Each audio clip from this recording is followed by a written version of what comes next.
जय जय श्री राधे। आज का वैकुंठ चतुर्दशी है। आज का दिन बहुत महत्वपूर्ण है। जैसे कल मैंने आपको कथा में बताया था, आज कार्तिक का जो है 29वां दिन है और कल पूर्णिमा है कार्तिक की, जो सबसे बड़ी पूर्णिमा बताई जाती है। तो आज ज्योतिष जो अध्याय है उसमें ये बताया जाएगा कि हमें पूरे महीने अगर हमने कुछ नहीं किया है, वो हम आगे आज या 2 दिन में क्या कर सकते हैं और क्या करना चाहिए। सूत जी कहते हैं कि उद्यापन करने की शक्ति ना हो तो ब्राह्मणों को भोजन करावें, यदि ब्राह्मण ना हो तो गऊ का पूजन करें, और गऊ भी ना हो तो पीपल और वट वृक्ष का पूजन करें। तब ऋषि पूछने लगे, महाराज, सब वृक्षों में पीपल और वट को ही श्रेष्ठ क्यों कहते हैं? वृक्ष तो सब समान ही है। सूत जी ने कहा, पीपल विष्णु का रूप है, वह शिव का, और पलाश ब्रह्मा का रूप है, इसलिए उनका दर्शन और स्पर्श सब पापों का नाश करने वाला है। ऋषि कहने लगे कि ब्रह्मा विष्णु शिव वृक्ष भाव को कैसे प्राप्त हुए? तब सूत जी कहने लगे कि एक समय में श्री महादेव जी और पार्वती जी एकांत में विराजमान थे। उस समय देवताओं द्वारा भेजे गए अग्निदेव ने उस एकांतवास में कुछ विघ्न किया, जिससे पार्वती जी क्रुद्ध होकर देवताओं को श्राप दिया कि तुम वृक्ष हो जाओ। इसी श्राप के वश विष्णु जी में गया में पीपल, शिव जी प्रयाग में अक्षयवट और ब्रह्मा जी पलाश में हुए। तब ऋषि पूछने लगे कि रविवारक पीपल को स्पर्श नहीं होता, शनिवार को अवश्य होता है, इसका क्या कारण है? जैसे कि आप सब जानते हैं आज रविवार है, तो आप ध्यानपूर्वक श्रवण करें।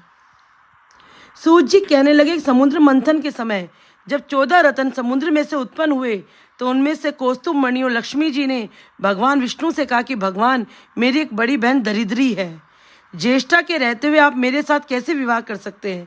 तब विष्णु जी ने लक्ष्मी के वचन सुनकर दरिद्रा को उद्दालक मुनि को दे दिया। दरिद्रा का बड़ा मुख, काला रंग, लाल नेत्र, बिखरे बाल थे।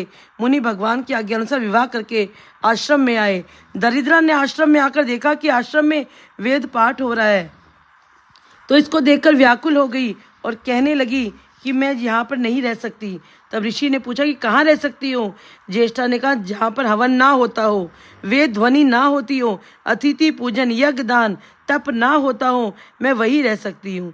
नीति धर्म प्रिय वचन, देवता और गुरु का पूजन जहाँ होगा वहाँ मैं नहीं रहूँगी।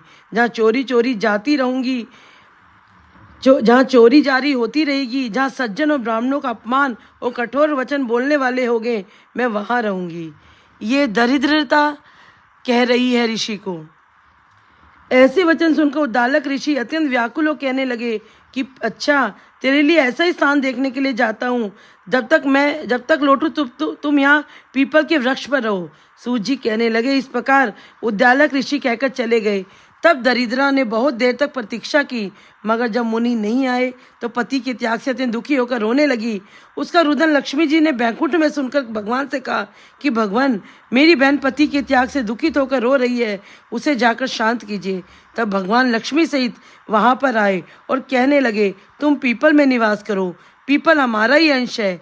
जो कोई वर्ष भर तक तथा कार्तिक शुक्ला पूर्णमासी को पीपल ज्येष्ठा का पूजन करेगा, उसके यहाँ लक्ष्मी का वास होगा।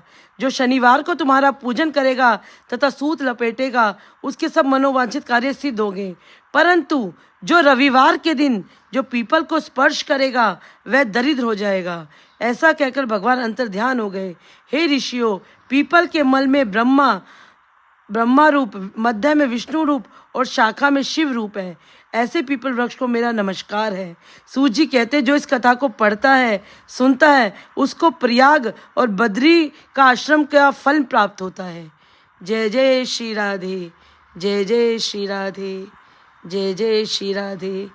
जैसे कि आपको पता है कि आज रविवार है, तो ना तुलसा जी में जल दिया जाएगा, ना पीपल जी में जल दिया जाएगा। बस आप दिया जला के उनकी आरती और प्रदक्षिणा कर सकते हैं। जय जय श्री राधे, जय जय श्री राधे।